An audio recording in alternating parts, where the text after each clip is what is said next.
What has happened, Post Shifters? Welcome back to another episode of the Post Shift Podcast. Of course, I'm your host, Shawn Soole. Today's episode is all about bar design. I don't think I've had Anne Squires-Ferguson talking about interior design a couple of months ago, or a month and a half ago now. But today we've got Tobin Ellis talking about his brand new book, Bar Design Essentials. It is really fantastic. It's coming out March 11th, so it comes out brand about next week sometime if you're watching the live stream, or 2 days ago if you're listening to the podcast, depending on your time rift that you're currently in. But Tobin and I actually did a bar design seminar at Tales in 2015, I believe, was the last time that Tobin and I got up on stage and we talked about bar design. And it is phenomenal just when you start reading the book, how he lays out the why, which I really want to get into that because I don't think our industry talks about the why of bar design enough. It's more of like, that's the way we've always done it. But I've blown enough smoke up Tobin's butt today to get him ready to go. So welcome to Tobin. Thank you so much for your time, buddy. You got it, man. It's good to see you. Because I think we did the last time you were on the podcast was 2019. It was when I was in Vegas, and I came out to your house, and we did an episode while you were in your house, and you were talking about the early days when you started doing bar consultancy, and you did a job in Tibet, and like did some crazy design work, and we sort of got really into it. But for everybody who's listening for the first time, what's your origin story? How'd you get in the industry and get to the stage that we're at now? Yeah, I just started behind the wood at 19, college, dives, clubs, catering, and then some high-end stuff, fine dining. Just worked in like every kind of joint for about 20 years. And about 10 years in, people started asking me to do their menus and train bartenders. So I started this, I guess it was a consulting company. It was just a freelance thing. Not many people understood what I did at the time. Now, of course, there's, everyone knows what a bar consultant is, but yeah. And that's it, man. I just went behind the wood and just always thought about like, how can this be better? How can we make this more fun, faster, smoother, healthier, just all that stuff. So let's, like I said in the intro, like your big section of the book is why we do better bar design. And now we as consultants, we can push you're going to make more money if you're more efficient. But like you really break down to exactly like the why, like you were saying about health, because I'm 6'6", and I think in that seminar we did at Tales, excuse me, I actually showed one of the bars I designed for me as a 6'5", 6'6" bartender. And I said, like, literally, you couldn't work behind the bar if you're shorter than this. But talk us through like the big section of the book, which is like the why are we doing better bar design? Well, I mean, you're what's called a P99, you're 99th percentile male. So you're the tallest range that we have. And normally you design for P10 to P90. The people in the extremes like you kind of get left out. And I know you've dealt with that your whole career. But so have the people on the other end of the spectrum. I mean, my partner, she's a badass. She's been bartending 20 years and she's 5'4". So she's like a P20 female. And look, man, I walk into bars all over the world and I wait till typically it's a female and they're, 5 foot, 5'2". And I just wait. And then I'm like, where's your step ladder? And they always laugh and they go around the corner and they pull it out and show it to me. They're like, look, I'm like, yep, there it is. And for you, it's the bending down. Mm-hmm. And it just, it's such an important part of being a career bartender that you don't care about, know about, or think about until it's kind of too late, until you become a little bit crusty and, salty dog in your 40s or 50s, and you're in your 20s, you're invincible, you're unbreakable. Like you don't care. So, I was at a bar, in Florida recently doing some work, and there's 2 bartenders behind this custom design bar. It's a very beautiful design. It's 20 something, like barely 20. I think he said he was 21, 22, and someone who was clearly in his, post 40. And I asked the 20 something what he thought about the working back there. He says, I don't know. It's great. It's fine. It's great. No problems. Meanwhile, I'm watching his spine and he's like this almost the entire time and reaching forward. His neutral envelope is shot. It's really bad on his neck, his spine, his whole body. But he doesn't notice.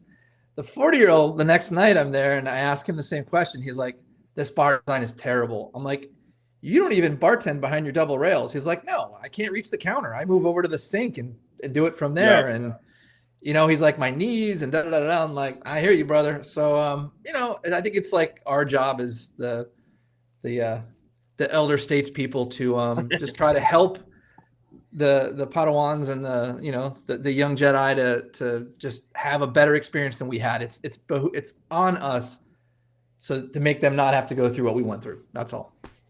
So when it comes to talking to operators, because I think the hardest thing is that we've been around long enough. So obviously you work with Perlec and you have your Perlec systems as well, which are amazing bar setup.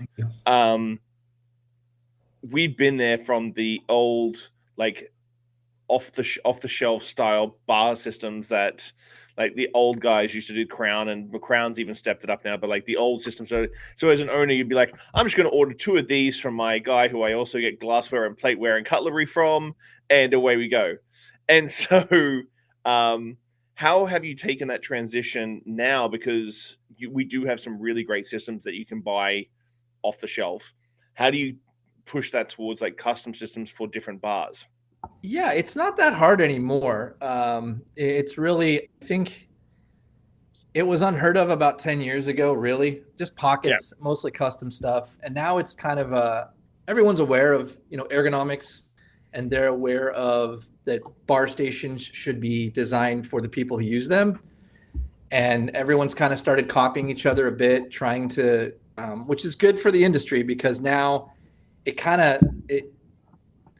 it's slowly improving. It's not like it's light speed, but at least now that's part of the conversation, right? Like, well, what's this like to work behind? How's it going to do on my shins and my thighs? And, where's all my meese? And, how is it when I reach for the counter and the scupper? And that's all part of the conversation now. And that was not part of the conversation. I mean, I can't tell you how many times I got blank stares, crickets, yelled at, in design meetings, because I'm like, wait, how does that impact the bartender? And I mean, people just blatantly not caring and saying, what? This isn't about that. I'm like, well, actually, it kind of is, because the bar shouldn't be designed for the needs and the whims of people who spend 40 hours thinking about it. It should for the people that are standing behind them, making them work for 40 hours a week for 10, 20 years, etc. That's what's changing. And I think people are realizing that labor pool is getting way harder. It's harder to find good people, and it's really hard to attract them and keep them. And bartenders are getting choosier, and they should. And it's like, why would I do this to my body? Why would I run laps back and forth? Why would I constantly shuffle left and right to make a drink when I can have something that's built around my body and it's healthier? And I'm not gonna go home and ice my back and ice my feet and have a chiropractor on speed dial and all that. Anybody who's 20 right now is going to be like just listening to this going, fuck, those guys are broken. I know. We are. Look, man, I got lateral epicondylitis. I got plantar fasciitis. My girlfriend's got carpal tunnel. You play this back in 20 years. See how that 20-year-old body's holding up. It's a brutal job. Bartending is hard. It's the first line of the book. Bartending is hard. Design should make it better. Period. So when you get brought in to consult on bars, like I think we're talking about in the green room, and there's like the infamous circle bar, which you were like, I still love a good circle bar, and they're very pretty and they are very fun to look at. But like to design them, I've designed like circle bars and like semicircle bars, and they're just so much wasted space, or everything's so crammed in. How do you, when you get brought in for consultancy, what are the sort of like non-negotiables you roll in with when an owner's like, I want to build a bar, I want it to look like this? Because aesthetic, we were just mentioning aesthetic over form over function is definitely a big thing in our industry. How do you sort of play that with the owner or the people who are hiring you in to design their bar to sort of go, these are the non-negotiables you need to do? Well, excuse me, I don't think it's it's not really about non-negotiables. It's more about identifying constraints and asking questions early. I think one of the things I share with developers, architects, and operators is, before you fall in love with a shape, let's talk about the business and the human implications of that shape and volume and location in the room. Because that can make or break the whole business. You put a bar in the wrong corner and the whole staff has to fight upstream through the crowd. There's no service pathways, and that all goes to hell. You make a bar too small to fit the equipment it needs to drive the P&L, the pro forma. you're never going to make it back. So it's just about having business conversations early on in the early phases of design, the programming phases and the schematic design phases about, what are the business goals? Because there's always a business person on those calls. It's never just early like that. It's never just all design people. There's somebody who's an operator and their ears perk up like, wait, what? It's like, well, if you build that circle bar, the cost is going to double or triple for the fabrication, the millwork, everything. You have a lot of waste, to your point, a lot of wasted spaces put in squares and triangles inside of a circle. And it'll take longer to build. It'll be harder to service, but I get it because I do love sitting at a circle bar, and I don't mind working them if I've got someone, both flanks that can cover my back and I've got their back. But when you're by yourself, I mean, Vertigo Central there, they're tough to work. They're tough, but it's just it's having someone like a bartender, a very good, experienced bartender who's been around the block, and or a specialist bar designer, not a food service consultant, which they should be in the project, but they shouldn't be doing the bars. They're the food service consultant. Some of them actually are pretty good at bar design, but a lot of them admit to me privately, like, hey, kitchens are what we do. We can lay out a bar, but we don't know what you know. And I'm like, well, that's all I'm trying to do is I wrote a book to help every bartender out there have an opportunity to be invited to those meetings and have a seat at the table to say those things and ask those questions. Well, wait a minute. Like, you put the gate over here, but the back of house doors on the other side of the room. So every time we have to leave the bar, we got to go through the crowd. Why don't you just put the gate on the other side of the bar? That's not something that's going to occur to many people in design build. Some it will, but Yeah, it is funny. Like I've done the same thing with food service designers, and they're amazing. But I'm like, you very rarely go into a new project where the kitchen gets constraints on size. Like, it's like, oh, the chef needs that much room. Okay, the chef's going to get that much room, and then we'll figure out we'll figure out where we put the bar later on. Like, oh, we'll put the bar over in this corner because it seems to work over there. It's the afterthought, right? The afterthought effect. The bar is this square or this circle or whatever in the corner, and we'll figure it out, and we'll jump some equipment back there, and a GC and a contractor know how to build walls and counters. They'll figure that out, and then we get there, and what's that universal experience of every bartender at least once in their career, if not a dozen times. You get that new job, and then you open that door, you turn that corner, and you walk behind the wood, and what does everybody say? Who designed this bar? and they might not say it as politely as that, right? I've had a couple. I've had a couple yeah, and back in some of my early designs. It's not trying to say that the design build professional shouldn't be involved in the design process. It'd be a train wreck without them. You're gonna put 5 bartenders in an empty pad with a bunch of concrete and rebar and some gypsum and some stone and a stainless steel and say, all right, build a bar. Like, yeah, there's a pocket full of them that could probably figure it out, but you need those design build professionals. The point of the whole book, I think, is how do we build bars that work for everyone, including the people who are designing and paying for them, but especially for the people who have to make them work so that the guests can enjoy them, so the business can be healthy. That's it. Yeah, you go into like the actual factories, and really it is just sort of pointing everything into making that profit and loss statement as healthy as possible at the end of the day, because that's sometimes there's little pieces like a spider web. So you've got the health of your staff, because I think we're finally starting to understand the health of our staff. We got efficiencies and how quickly can we get our drinks and make drinks and service. Watch how fast I am. Yeah, exactly. The drink's made. Here we go. But when you do sit down, like how is that? Because usually these systems are more expensive than traditional systems. Like as we're saying, you go only up front. Yes, and that's what I'm sort of saying. Like barsupplies.com, barsupplies.com. I can order 3 different styles of wells. Boom, boom, boom. They'll be delivered in 7 days. How do you broach that with management when it comes to like, okay, here is my quote. This is how much everything's going to cost. When it sometimes is, because it is a sticker shock. And I always find, again, bar design is like, okay, we got to pinch pennies on bar design. Kitchens, not so much. The lighting fixtures, fuck yeah. That cushion that I'm going to put on the banquette, hell yeah, I'm going to spend $150 on that. Exactly. This is to help people having these conversations. The conversation, the business design conversation that comes out of that is, it's called value engineering. You want to value engineer down the bar package. Great. Let's talk about a few things. So you want to take 40,000 or 60,000 out of the bar package.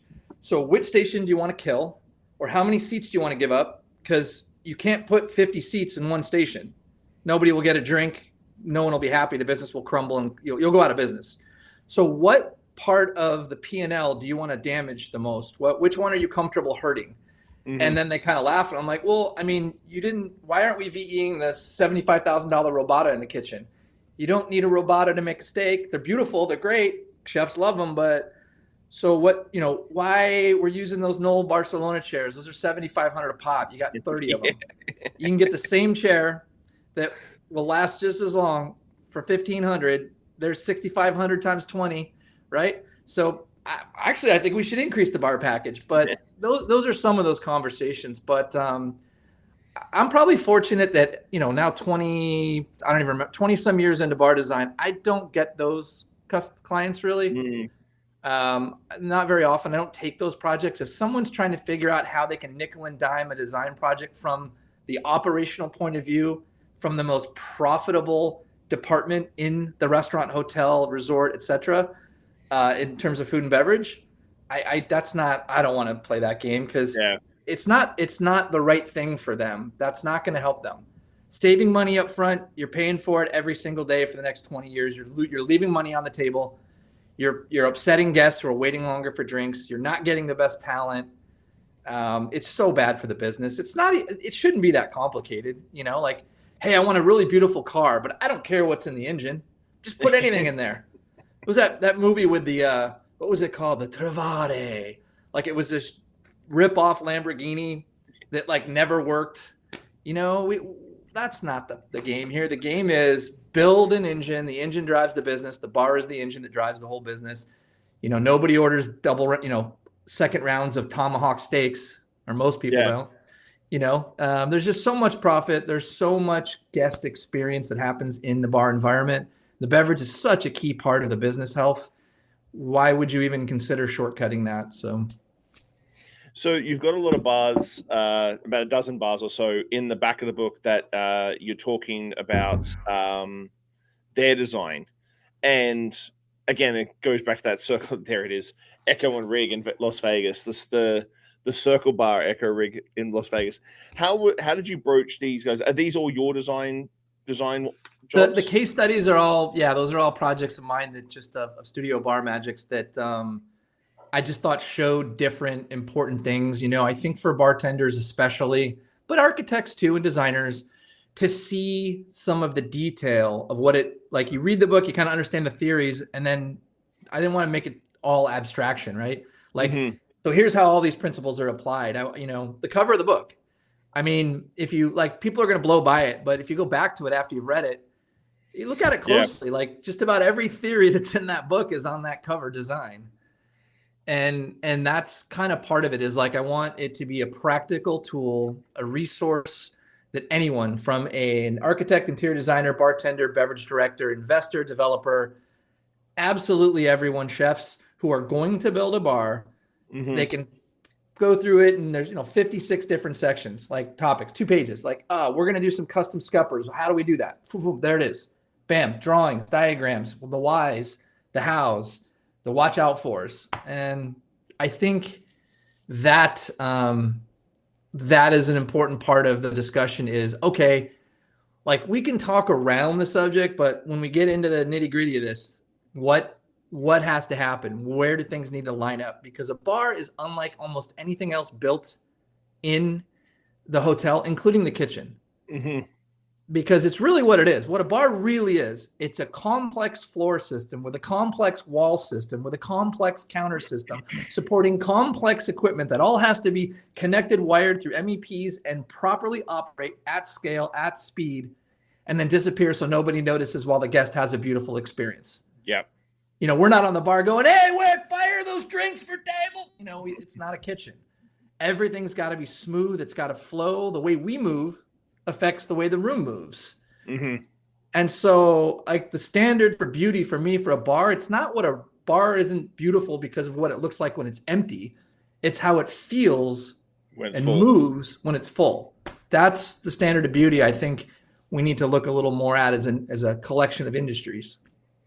Yeah, you've got a whole section on the back bar design, which I think is great, hilarious, because I've been guilty of doing those like high bottle stuff, and then you have that 5'4" bartender, like, where's your step ladder, and grabbing a step ladder so they can get to the top shelf. And there's a picture of one of your friends like doing that, which is just one, scary and sketchy, but also two, so bad, such a bad look when someone's like, I got her permission to use that photo of her. I was like, is that all right? One leg up on the well, and then like it blew my mind. I mean, I'd seen it, but I was in New York, I was in Manhattan, and I was visiting her at this bar, and I was like, oh, can I have a margarita with, siete leguas or whatever? And she's like, sure. And she just like gymnastic monkey spider climb. She like, it's like Captain America. She's like off the front bar to the back counter, and then she's climbing up, and I'm like, oh my God, no, the well's fine.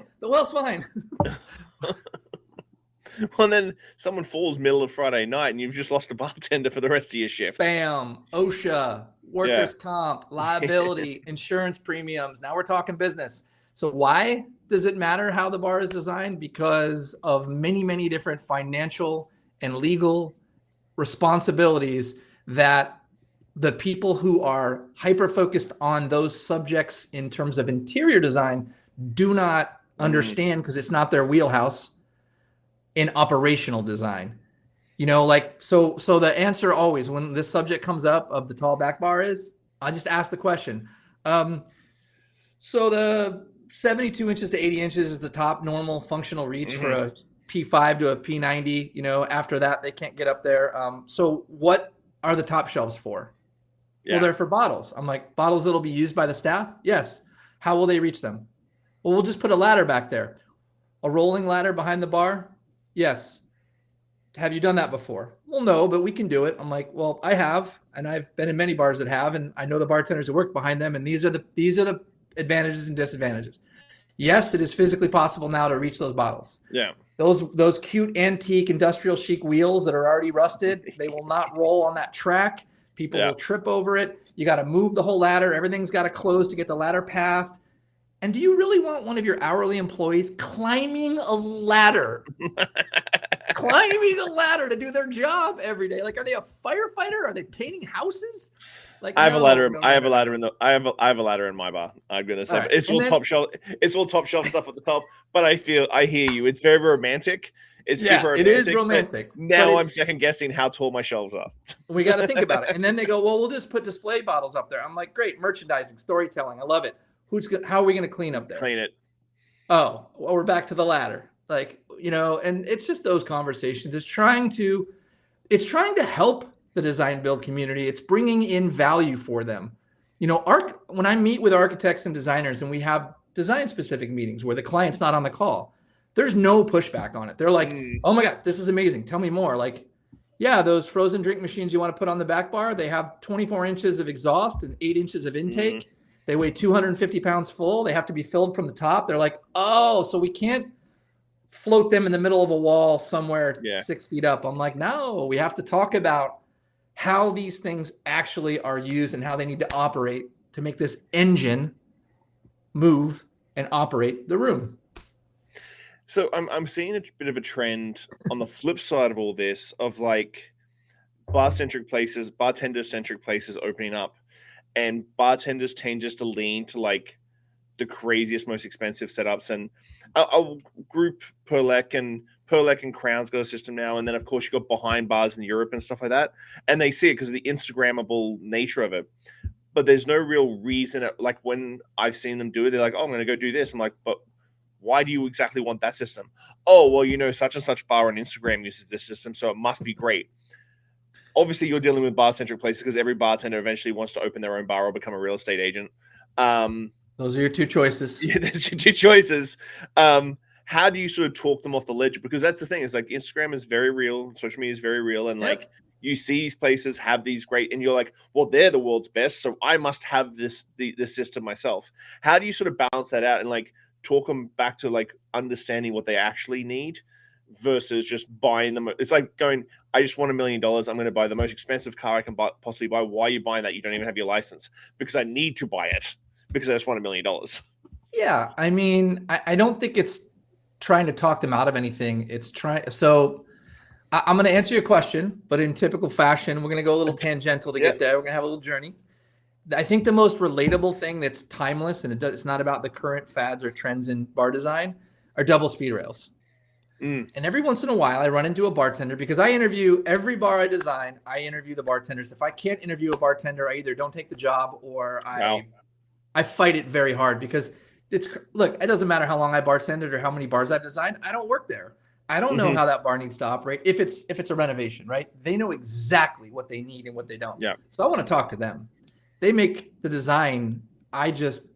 They make it work. I just turn it into a construction document and help people figure out how to buy it and install it and use it and make it healthier because that's not their expertise. But every once in a while, I meet a bartender who says, "No, I had a call last week and it wasn't a bartender. Someone said, oh, there's no double drink rails on there. So put those in, please." And I was like, okay, well, what's the reason you want double speed rails?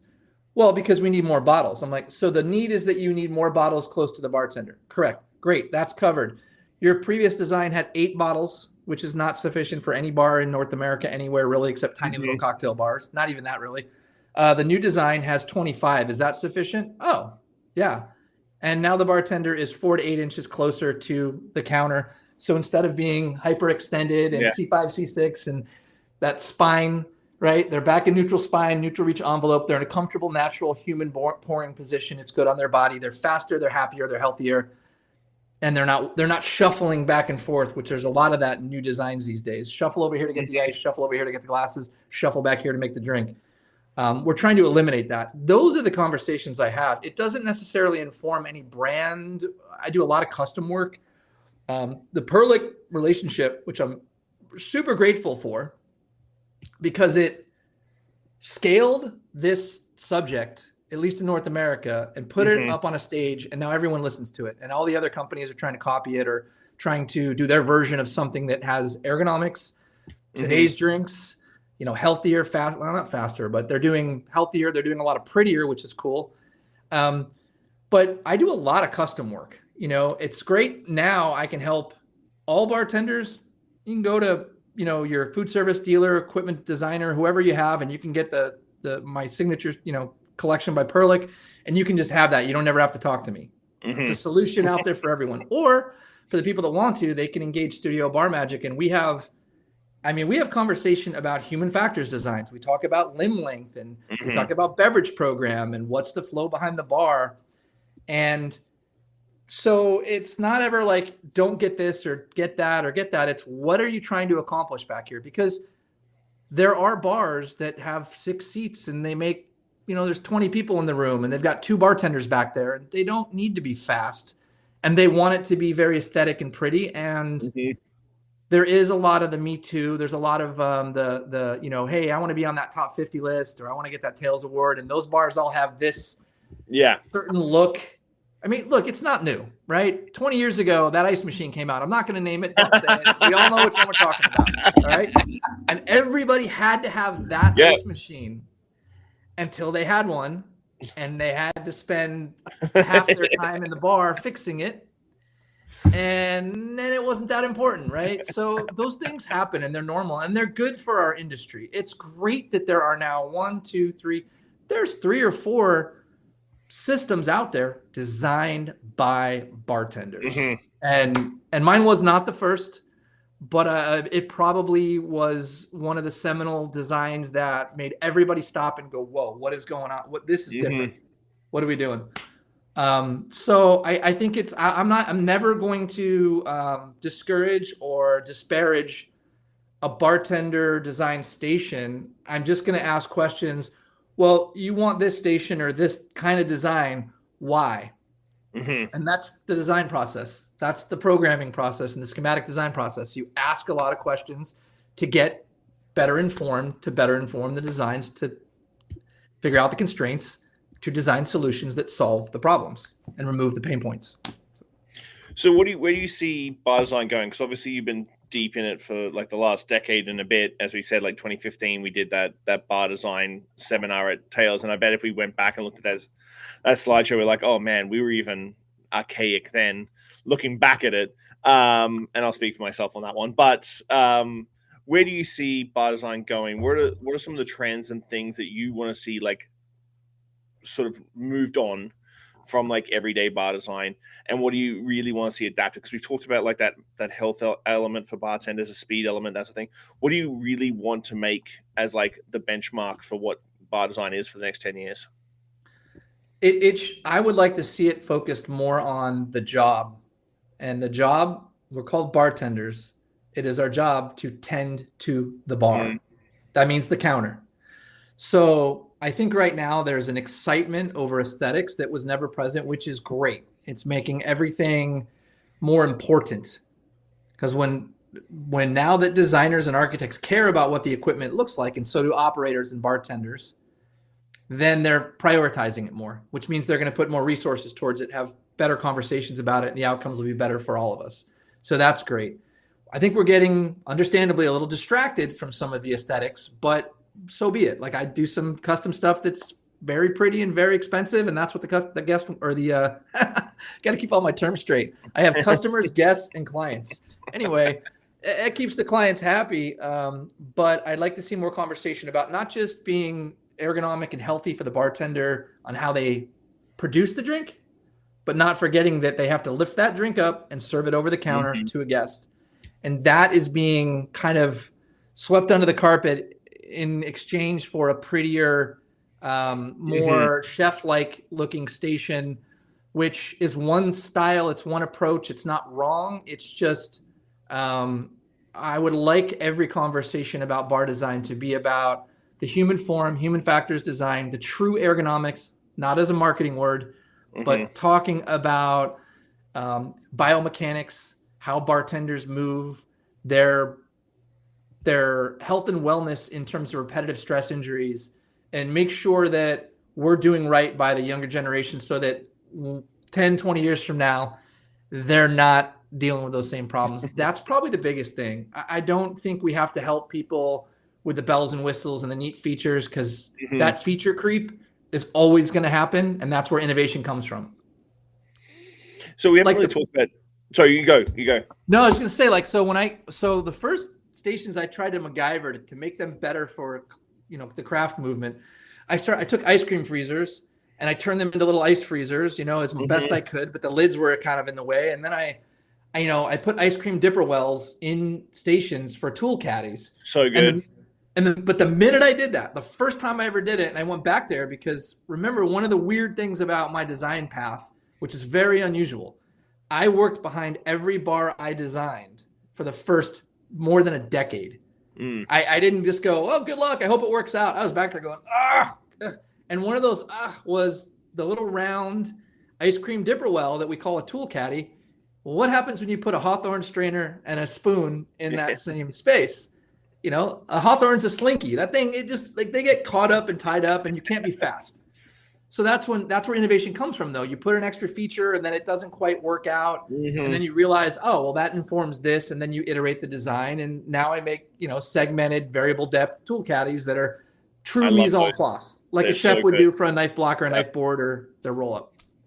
So we haven't talked about technology too much. How is technology playing into, because we're going away from like big, bulky, ugly ass POSs, because you do design these beautiful back bars and you're like, oh, now I got to put a fucking 1980s TV screen behind the bar for the POS, and that's just ruining my aesthetic. But now we're moving into obviously like tablets and much smaller operations. How is the evolution of technology behind the bar helping your bar design sort of evolve as well? It's in the book. I find myself saying that all the time now, and I'm like, I sound terrible, but it really is. There's the whole back towards the end. There's a whole chapter on it. It's a few things, right? So top three. One, yes, POS is changing at light speed. We're getting rid of the Tandy TS80 or whatever, and we're moving down to tablets and even handhelds like the rest of the world. Yeah. Screens are disappearing. Cash drawers, 5% maybe. Places like New York City, you have to have a cash drawer. It's a requirement. A lot of places don't. We do a lot of cashless design. So now that's a pretty big standardized piece of equipment behind a bar. And there's even a theory that a lot of food service designers use. They design by POS. So the conversation they have early on a stadium is, well, how many POS do you want? And what happens is that gets translated. And if you say 5, then I need 5 18 to 24 inch pieces of undercounter equipment that can hold and properly warehouse the cables for a traditional cash register. Stadiums aren't doing that anymore. They're doing counter-mounted swivel tablets. They're doing handhelds. So you have to keep up with that in your designs, because that's great, because now that's more space for actual production and service and not ringing drinks. That's one. Two, I think the question that comes up all the time, and I talked about a lot in the book, is, well, what about AI? Like, will AI start designing bars? I don't know. Have you worked with AI yet? Like, I know it's going to get there, but like I use about 5 different AI on a daily basis, and I spend half that time, with that very eager to please, very knowledgeable, very confused helper. Like, I stop sometimes and go, I stop sometimes and I go, hey, what time is it right now? And they're off by like 17 minutes. And I'm like, did you guess at that? Yes, I inferred from our last conversation. Why would you guess at the time? You have every watch in the world.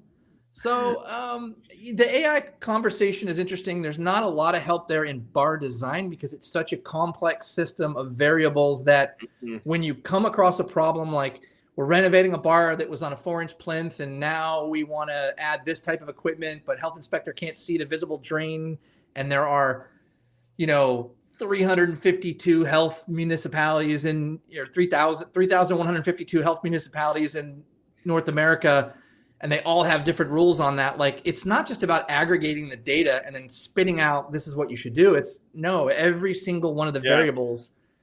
You change one variable, you change all the other variables, and AI can't do that yet. So it's still a very human, it's centric career and a discipline.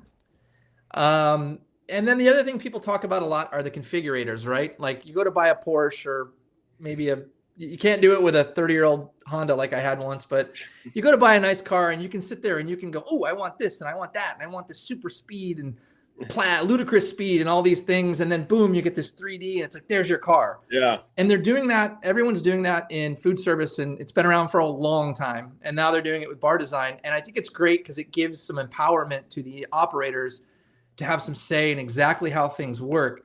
But it also can be a really dangerous tool because, again, it's not a vacuum cleaner that you plug in. Yeah. It's a floor system with a wall system, with an MEP and equipment system, with a counter system, with a ton of code and legality. And those automations, those tools, they're marketing tools, they can't do any of that properly at all. Yeah. And so you think you've designed a bar and you order that, and then it shows up. Back to your question of people that want to buy online. We have a mutual friend who called me screaming because he did not take my advice, and he had to shave some dollars, and he bought on an online, website that said delivers in 6 days. None of it does. It's all just in time manufacturing. It's 6 to 8 to 10 weeks, whatever the lead time plus all that. It'll ship in 6 shows up on a Saturday night in an alley. It's 6 to 8 weeks to build it, and then it will get to you in 6 days. And then it has to be shipped, and then trades have to be scheduled, and it has to be properly installed and siliconed and connected, and anyway, inspected. These boxes, these giant multiple 100-pound boxes, show up in the alleyway blocking the entrance to his very awesome, famous cocktail bar, and he is not a happy camper. And I was like, oh, hey, let me try to help you. We'll figure it out. And then I was kind of like, when it cooled down a few days later, I was like, so yeah, are you going to order online again? Never. Like, I'll never order online again. It's like, it's not a toaster. Yeah, no, 100%. When we get offline, I need to hear who that was. So. Sure. I'm never name and shame, but yeah. But yeah. But guys, thank you so much for your time today, Tobin. Just we've got a few more questions to go, but I want to tie off. Like, get the Bar Design Essentials. If you read it, is the book for bar design. And I've known Tobin for a long time. We've obviously done podcasts together and stuff. There is absolutely everything you need to know about bar design. And I still, even after designing a dozen bars and a dozen or so more bars, I still have to go and search out information for certain things like your draft system, where your gas goes, stuff like that. And So do I. We all do. yeah, That book doesn't have everything. Nobody has everything, and that's the lesson you learn is you probably need at least 6 to 8 bar designs, full actual construction projects that you are day to day involved with, just to kind of understand and stop making the basic mistakes. But everyone who does this for a living, and I know, of course, most of those people now, they'll all tell you the truth is that you're always learning and you're always making mistakes because it is such a complex system and an ever-changing landscape. And it is so important to have the fundamentals, the essential information that we all agree on, and that most people in operations understand, to have better conversations about how to build more beautiful bars that perform better and are healthier for the people that have to make a living back there, and so that the guest has a better experience, and so does the P&L. That's it. So at the end of every podcast, we do the five deep podcast questions. Every guest gets these. So what is one lesson or experience that has shaped your perspective the most, and how do you carry that forward in your life, personal or professional? I worked for a company that I also won't name, but they're very near and dear to my heart, a hospitality group that was way ahead of their time. And one of the first things they taught me was bridge to a source. When you don't know something, bridge to a source. I use that every day. You don't guess. You get comfortable saying, I don't know, but I'll find out. I'll have the answer in an hour tomorrow. And that's how you learn, and that's how you prevent ego from creeping in, and that's how you get better, is never feel you need to fake it till you make it. I hate that trope. That is terrible. Don't fake it. Be honest. Be genuine, and become good enough at enough things that you feel comfortable saying, well, that I don't know, but I can find out by tomorrow. If you could leave one lasting message or piece of wisdom for the world, what would it be and why? Oh, wow. I didn't know these were coming. I don't know that I have all that kind of I don't know that I have that kind of instant wisdom, but I guess I think you do. I guess it's just remember that everything that we do for work in the hospitality industry revolves around people, and that doesn't just mean the guest. If everyone that was in all the industries that support the hospitality industry thought about the hourly employee as much as they did the investors and the shareholders and the guest, what a world we'd build. And I'd like to continue to be a part of building that world. Looking back on your journey, what is something you wish you'd understood earlier in life?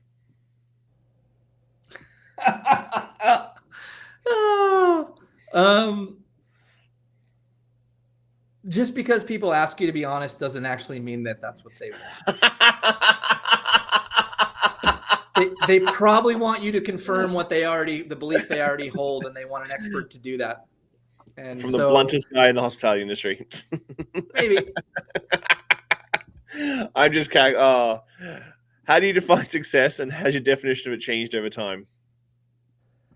I'll answer backwards. It never changed over time, because at the age of about 18, I realized I didn't want to work in a cubicle doing someone else's passion or their thing. I wanted to do something I loved. And 2, I thought it was crazy that we spend our whole careers working ourselves into the ground just to retire and then enjoy ourselves when we kind of can't do the things we used to be able to do. I thought I would flip that. So for me, success was the only commodity that matters at all is time. Nothing else matters. And so to have the time to have time with my family, my friends, the things I love about this beautiful and crazy world were always the top priority. So it's never about how much money, it's how much time. How much time are you taking out of my life, and what's that worth to me? That's how I establish my value for what I charge for things. It has nothing to do with market value. There's no market value on my time. The value on my time is what I say it is. And if you don't agree with that, that's okay. I just won't be helping you with that thing that you called me about. Someone else can help you that has a different value of time. What do you hope your legacy will be, and what steps are you taking to build it? Oh, man. I mean, I think it's pretty well kind of, I've been around a while. It's helping my tribe. It's helping bartenders to have better lives, to help the world celebrating revelry better, and more respect for the profession of bartending, the honorable profession, while also making it more fun, because our job is to make the party. It's really important to always remember as a bartender, when people try to, oh, well, what else do you do? Or are you in college? Or, oh, you're a bartender? It's like, do you make 200 people's day every day? Do you make 100 people smile a day every day? I did. That's a valuable thing to add into the world. We need that right now. The world needs some release and some escape and some revelry and some joy and some connection. And that's what we do. And I think helping support that, helping the world's bartenders on that mission, if there's a legacy, that would be it, I guess. Well, man, thank you so much for your time. I really appreciate it. Again, bar design, we had to flip this around because the bar design did get pushed a little bit, so we had to like play it to by ear to when it was coming out. So March 11th, so in like 8 days, if you listen to the podcast, go and grab a copy. Fantastic. Amazon. March 11th on Amazon. You can also go to barmagic.com. Links right there. Or you can follow me on Instagram at Tobin Ellis Design. Booyakasa. But dude, thank you so much for your time. Really appreciate that. And thank again, you, brother. I appreciate it. I'm not blowing smoke up your ass. The book is amazing. Like, the book is fantastic. I mean, I hope so after 18 years. 19. 18 years. Thank you. I appreciate that very much. I really appreciate it, man. Thank you so much for your time. Thanks a lot. Go fight, win. Cheers, buddy. Bye. Later. All right, post shifters, that's it for now. Keep your standards high, your spirits neat, and your team tighter than your porkos. Catch you next week on the Post Shift Podcast.